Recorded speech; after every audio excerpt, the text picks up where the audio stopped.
आज आपण पितृपक्ष विशेष थापी वडी बनवणार आहे।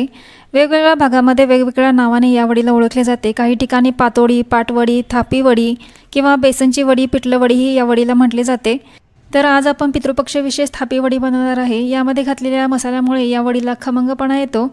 चला तर मग करूया सुरुवात आजच्या रेसिपीला। इथे आपण 6 ते 7 हिरव्या मिरच्या घेतलेल्या आहेत। मिरच्यांना मध्ये कट करून यामधील बी काढून घेतलेले आहेत। त्याचप्रमाणे 7 ते 8 इथे आपण लसूण पाकळ्या घेतलेल्या आहेत। अर्धा चमचा जिरे, आल्याचे 2 लहान तुकडे घेतलेले आहेत। आता हे मिक्सरला छान असे फिरवून घेऊया। तुम्ही हे खलबत्त्यामध्ये ठेचून घेऊ शकता। मिरच्यांमधील बिया काढून घेतल्यामुळे बियांचा कचकचपणा वडीमध्ये जाणवत नाही। इथे आपण 1 कप बेसन घेतलेले आहे। आता हे बेसन आपण चाळून घेऊया। बेसन चाळून घेतल्यामुळे वडीला गाठी पडत नाहीत किंवा गाठी बनत नाहीत।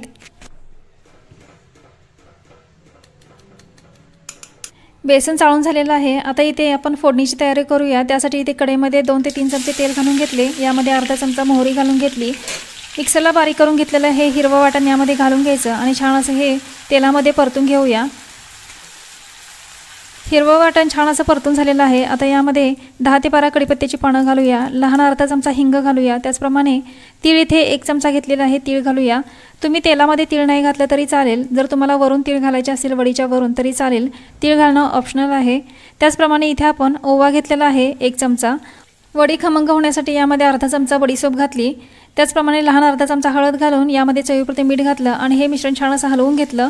यामध्ये आपण 1 कप बेसनसाठी 1.5 कप इथे पाणी वापरलेलं आहे। 1 कप बेसनसाठी 1.5 कप पाणी अगदी अचूक प्रमाणात आहे। अगदी यामध्ये बेसनची वडी परफेक्ट अशी बनते। यामध्ये कोथिंबीर घालून लो टू मीडियम फ्लेमवर याला छान अशी उकळी काढून घेऊया। उकळी काढल्यानंतर गॅस बंद करून घ्यायचा। इथे आपण बेसनच्या मिश्रणाला गुठळ्या होऊ नयेत म्हणून एक महत्त्वाची टीप वापरणार आहे आणि अगदी यूजफुल ही टीप आहे। तर इथे मिश्रणाला उकळी आल्यानंतर गॅस बंद करून घ्यायचा। गॅस बंद करून यामध्ये बेसन मिक्स करून घ्यायचं। साधारण 2-3 चमचे यामध्ये बेसन घालून हे चमचाने हलवून घेतलं। सुरुवातीला 2-3 चमचे बेसनचे पीठ छान असे मिक्स करून झाल्यानंतर परत उरलेलं बेसनचे पीठ घातलं आणि परत मिक्स करून घेतलं।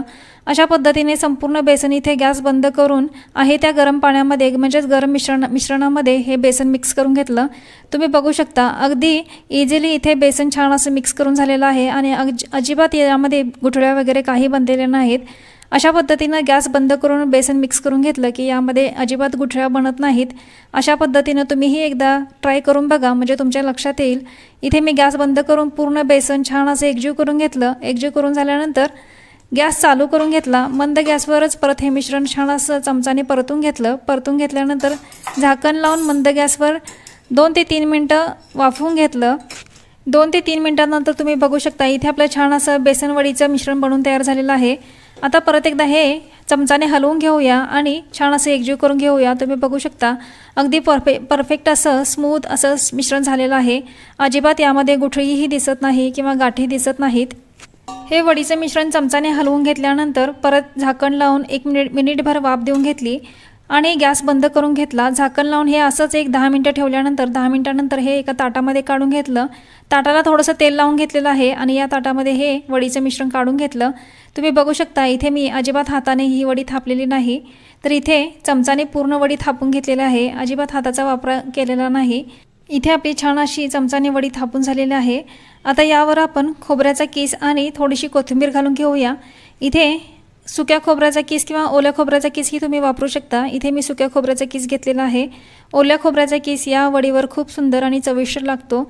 आता यावर थोडीशी कोथिंबीर घालून घेऊया। तुम्ही बघू शकता खूप सुंदर असं इथे आपले मस्त अशी वडीचं छान असं मिश्रण बनवून तयार आहे। आता या कट करून घेऊया। इथे मी डायमंड शेपमध्ये वड्या कट करून घेतलेल्या आहेत। अचूक प्रमाणात खमंग अशी इथे आपली थापी वडी बनवून तयार झालेली आहे। पितृपक्ष असो किंवा घरात भाजीला काही नसेल तर अशी झटपट अशी आपण थापी वडी बनवून पटकन असं भाजीसाठी काहीतरी बनवू शकतो। अगदी खमंग स्वादिष्ट अशा या थापी वडी बनतात। अशा पद्धतीने थापी वडी घरी नक्की ट्राय करून बघा। आजची रेसिपी कशी वाटली कमेंट करून नक्की सांगा। व्हिडिओला लाईक, शेअर आणि सबस्क्राईब करायला विसरू नका। परत भेटा अशा छान खमंग स्वादिष्ट हेल्दी रेसिपीसोबत।